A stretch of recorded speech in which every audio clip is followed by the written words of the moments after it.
Recuerda que puedes escuchar este audio horas antes de su estreno y sin publicidad suscribiéndote en cesarvidal.tv.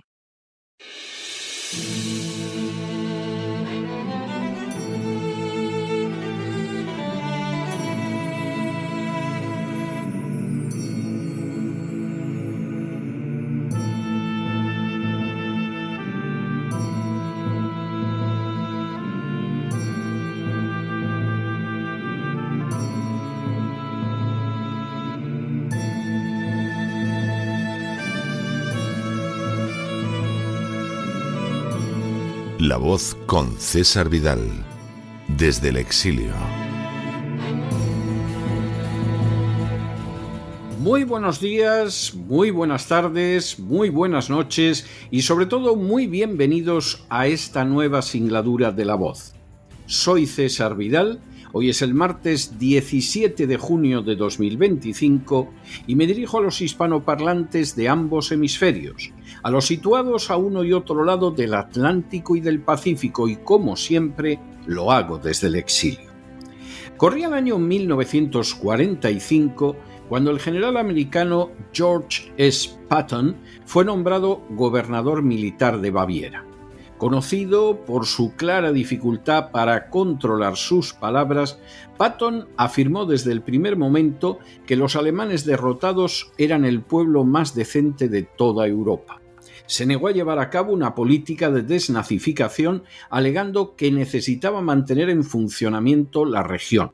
Señaló que haber sido miembro del partido nazi era algo semejante a ser miembros del Partido Republicano o del Partido Demócrata en Estados Unidos, y afirmó por añadidura que los judíos liberados de los campos de concentración eran unos seres degenerados que apestaban y que eran incapaces de cumplir con las mínimas reglas de aseo, a diferencia de los prisioneros alemanes.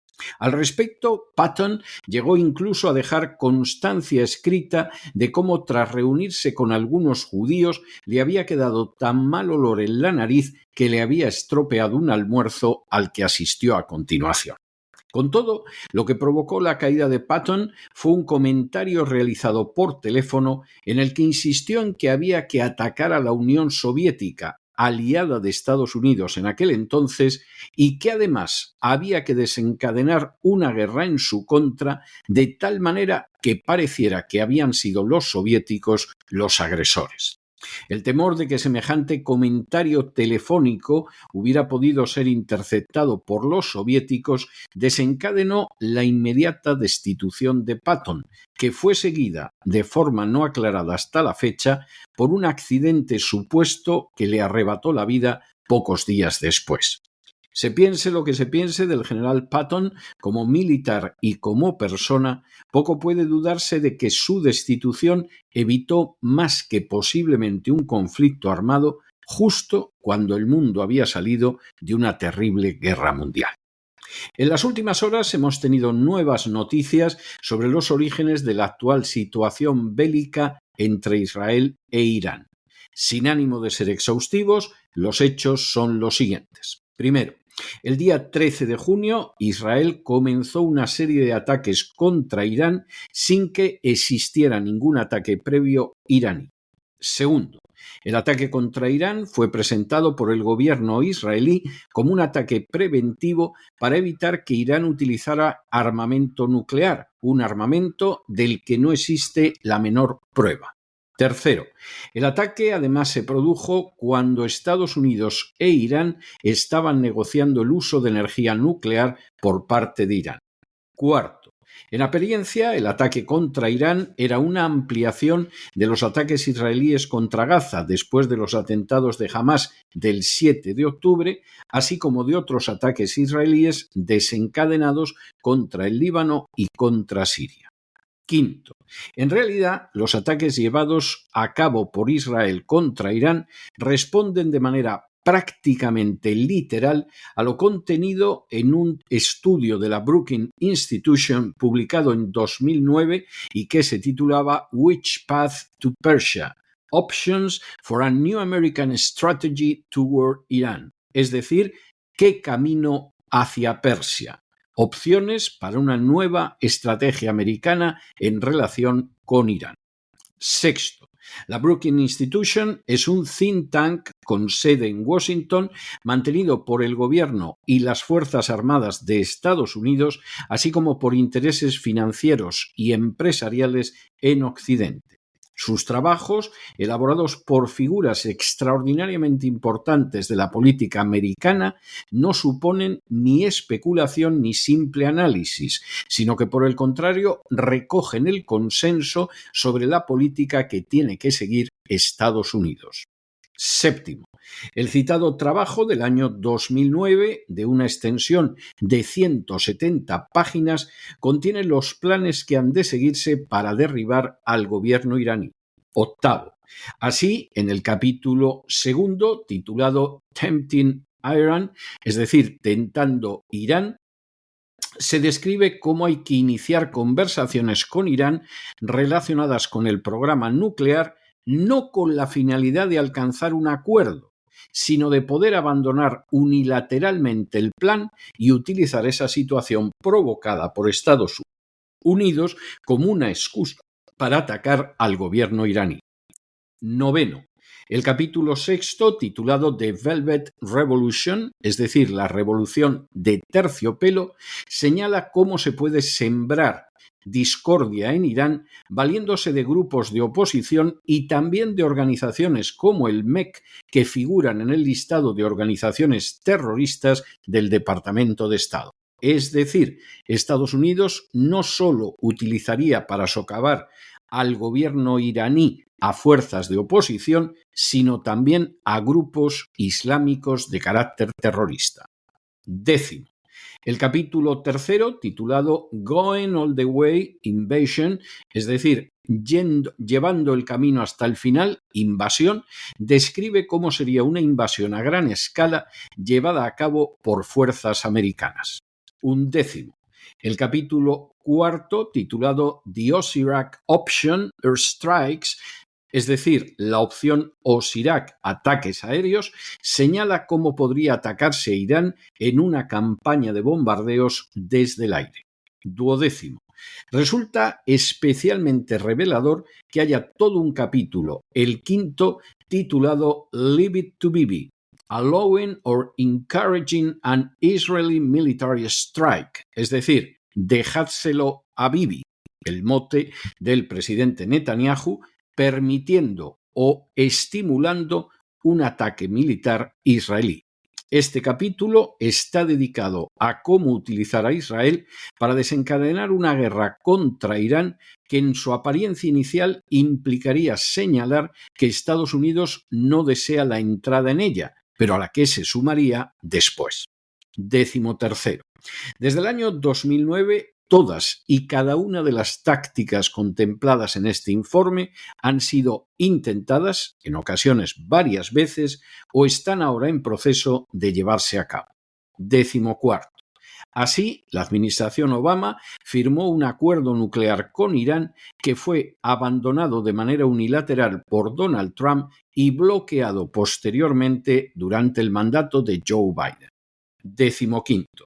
A día de hoy, todo indica que nos hallamos ante la utilización del dejádselo a Bibi, es decir, Estados Unidos rompe de manera unilateral las conversaciones con Irán e Israel crea un marco ficticio y propagandístico que supuestamente justifica la entrada de Estados Unidos en una guerra generalizada.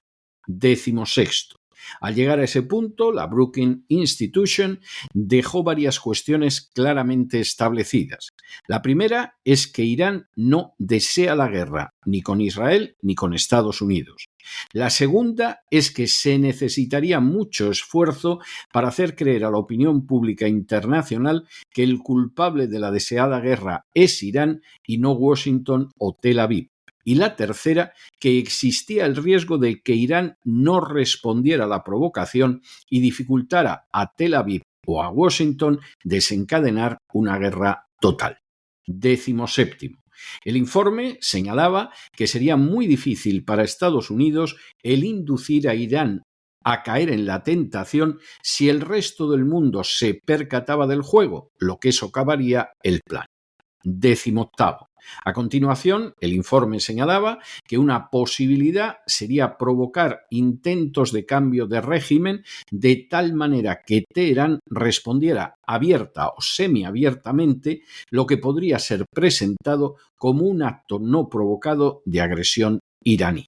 En otras palabras, Estados Unidos e Israel serían los que verdaderamente estarían impulsando la guerra, pero intentarían convencer al mundo de que Irán era quien la estaba provocando. 19. El documento señala también que cualquier operación contra Irán previsiblemente será muy impopular en todo el mundo y requerirá el contexto internacional adecuado tanto para asegurar el apoyo logístico que exigiría la operación como para minimizar la respuesta. 20. El documento indica a continuación que la mejor manera para minimizar el oprobio internacional y maximizar el apoyo, aunque sea a regañadientes o cubierto, es golpear solo cuando exista la convicción extendida de que se dio a los iraníes una oferta soberbia, pero que la rechazaron. 21. Según el documento, esa apariencia permitiría a Estados Unidos o Israel presentar sus operaciones como adoptadas de manera pesarosa y no colérica, y al menos algunos de la comunidad internacional llegarían a la conclusión de que los iraníes atrajeron sobre sí mismos lo sucedido al rehusar un trato muy bueno. 22. Dentro de esa estrategia, Israel tiene un papel clave porque mientras que la Casa Blanca se presenta como distanciándose de la brutalidad israelí, que ha incluido provocaciones como el bombardeo de la embajada iraní en Damasco, en realidad Washington avanza hacia el derrocamiento del régimen iraní y lo hace además a sabiendas de que Irán no desea una guerra. 23. El documento del año 2009 ya anticipa que los ataques de Israel contra Irán pueden literalmente disparar un conflicto más amplio entre Israel e Irán que podría arrastrar a los Estados Unidos y a otros países. 24. Llegados a esa situación, Estados Unidos no solo proporcionaría a Israel el armamento necesario, sino que además lo cubriría en el Consejo de Seguridad de la ONU para que su agresión totalmente injustificada resultara también totalmente impune. 25. El documento de Brookings señala taxativamente que el mayor peligro para esta estrategia es que Irán no responda a los ataques como sucedió en 1988, en que fue bombardeado sin ninguna culpa y no respondió. Precisamente por ello, incluso una respuesta semiabierta por parte de Irán podría ser utilizada como pretexto para ir a una guerra. 26. El cumplimiento de esta estrategia comenzó ya en 2023, cuando Israel y la administración Biden intentaron culpar a Irán de haber ayudado a Hamás en los atentados del 7 de octubre, circunstancia que jamás se ha probado, y cuando la Casa Blanca e Israel apoyaron un cambio de régimen en Siria que colocó en el poder a un terrorista islámico, pero sumiso a los planes de ambos.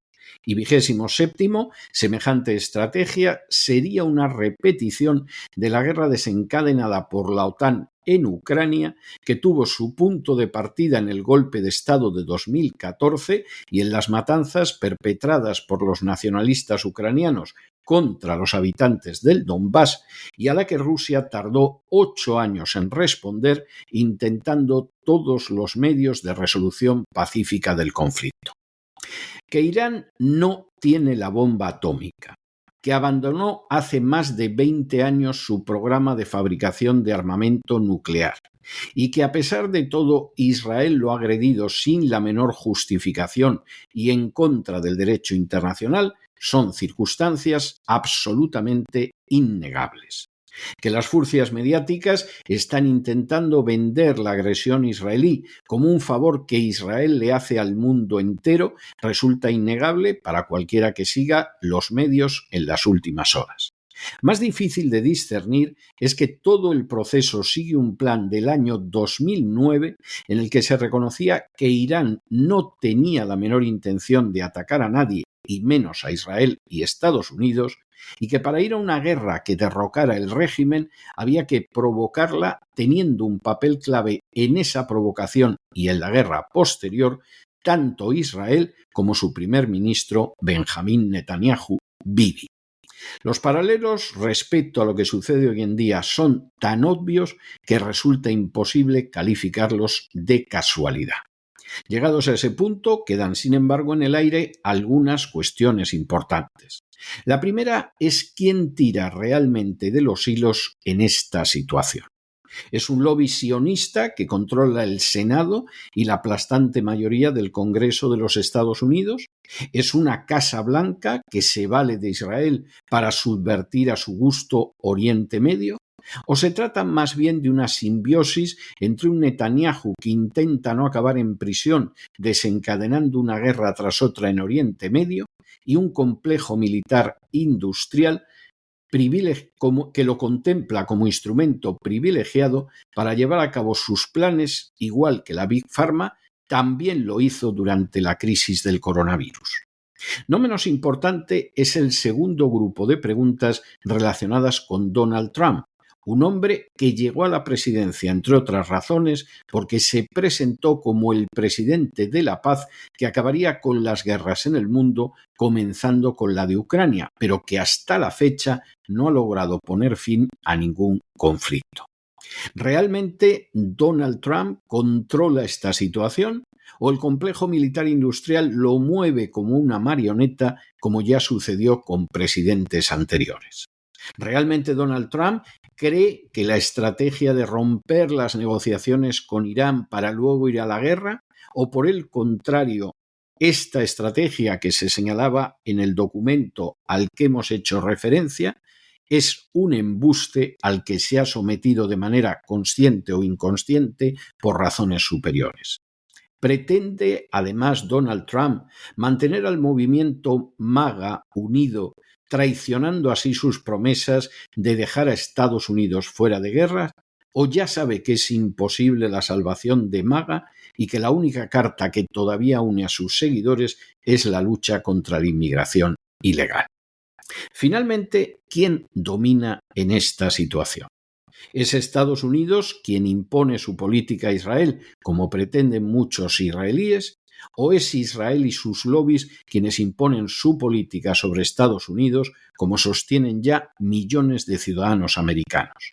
¿O en realidad los protagonistas de una política rezumante de sangre e inhumanidad son tanto americanos como israelíes, sin el menor respeto por la justicia y la vida humana, dispuestos a desencadenar un baño de sangre tras otro para alcanzar sus intereses de dominio internacional, aunque sea a costa también de la vida de sus conciudadanos americanos e israelíes?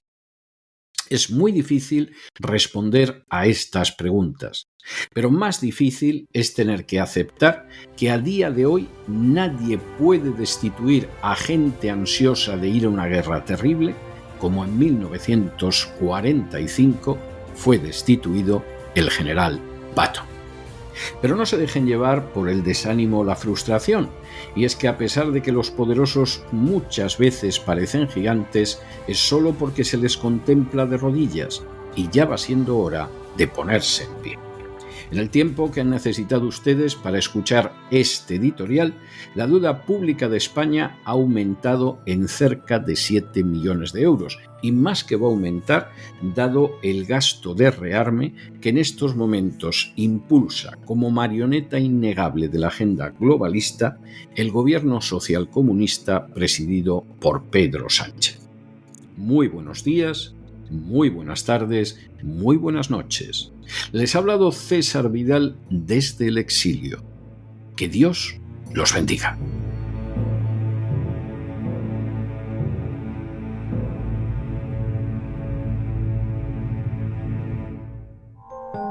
Sección patrocinada mediante crowdfunding con el siguiente mensaje: Nuestro Señor Jesucristo, el único Dios verdadero, es misericordioso y nuestro Salvador.